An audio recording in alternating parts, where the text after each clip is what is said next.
গ্রামের বাড়িতে তো ছোটোখাটো গার্ডেন মানে সবজি বাগান কম আর বেশি সবারই আছে, তো আমাদেরও আছে। তো আমাদের সবজি বাগান থেকে আমি গাছ থেকে পেরে কতগুলো টমেটো এনেছি, একদম ছোট ছোট দেশি চেরি টমেটো। এগুলো এনে একদম সাথে সাথে কেটে কুটে পরিষ্কার করে ধুয়ে আমি টমেটো সস বানিয়ে শহরে আনার জন্য বানিয়ে নিয়েছি টমেটোর সস। এত সুন্দর কালার এসেছে আর খেতেও দুর্দান্ত মজা হয়েছে। যে কোনো স্ন্যাক্সের সাথে বা যে কোনো রোস্টে বা বিভিন্ন কিছু দেওয়ার জন্য এই টমেটো সসটা একদম পারফেক্ট হয়েছে। আসসালামু আলাইকুম, সবাই কেমন আছেন? আশা করি ভালো আছেন। তো আমিও আল্লাহর রহমতে আপনাদের দোয়া ও ভালোবাসায় অনেক ভালো আছি। তো দেখুন টমেটোর কালারগুলো কতটা সুন্দর, একদম চেরি চেরি টমেটো আর গাছ পাকা, গাছ থেকে একদম সাথে সাথে পেরে এনে একদম কেটে কুটে ধুয়ে পরিষ্কার করে ধুয়ে কেটে কুটে নিচ্ছিলাম। টমেটো মানে দেখে একদম কাঁচাই খেয়ে ফেলতে ইচ্ছে করেছিল, এত সুন্দর কালার আর এত সুন্দর হয়েছে। তো এগুলোকে আমি ভালোভাবে ধুয়ে নিচ্ছিলাম, ধুয়ে একদম একটু ভালো পানিতে নিয়ে ধুয়ে কেটে কেটে নিচ্ছিলাম সসের জন্য ছোট ছোট টুকরা করে একদম কেটে নিচ্ছিলাম। তো টমেটোগুলো কাটা হয়ে গেলে এখন আমি সিদ্ধর জন্য প্রস্তুত করে নেব। আমি মাটির চুলায় টমেটো সসটা বানাবো, একদম কড়া আছে। তো আমি টমেটোতে কেটে দিয়ে দিলাম লবণ আর আস্ত মরিচ, কতগুলো কতগুলো রসুন, আস্ত রসুনের কোয়া আর সাদা গোলমরিচ দিয়ে সিদ্ধ করে, যখন সিদ্ধ একদম পারফেক্টভাবে সিদ্ধ হয়েছে তখন আমি এটাকে ব্লেন্ড করে নেব। নিয়ে আমি একটা ছাঁকনির সাহায্যে ভালোভাবে ছেঁকে নেব।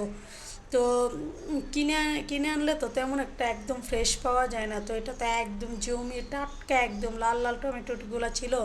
কালারটাও দেখিয়েন কত সুন্দর হয়েছে, কালারটা মানে একদম পারফেক্ট একটা কালার।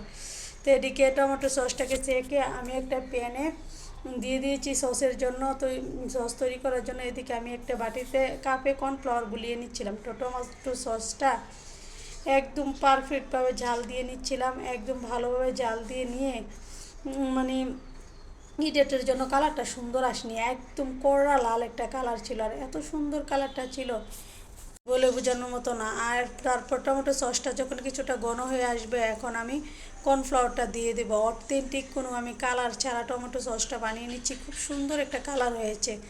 তো এখন আমি কর্নফ্লাওয়ারটা দিয়ে আরও কিছুক্ষণ নেড়ে চেড়ে যখন ঘনত্বটা আরেকটু হয়ে আসবে তখন আমি আরও কিছু ইনগ্রিডিয়েন্টস দেবো।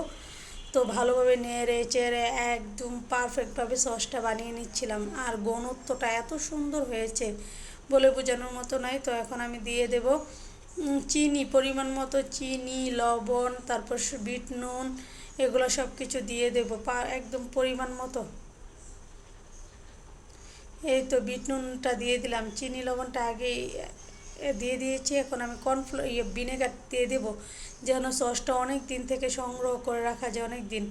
তার জন্য আমি বিট নুনটাও দিয়ে দিলাম, ভিনেগারটাও দিয়ে দিলাম। দিয়ে এই তো দেখুন আমি চিকেনের সাথে খাচ্ছি, সসের কালারটা দেখুন কতটা সুন্দর হয়েছে। আমি প্যান থেকে নামিয়ে দেখাতে পারিনি কারণ কারেন্ট চলে গিয়েছিল, সন্ধ্যা হয়ে গিয়েছিল, তো তার জন্য।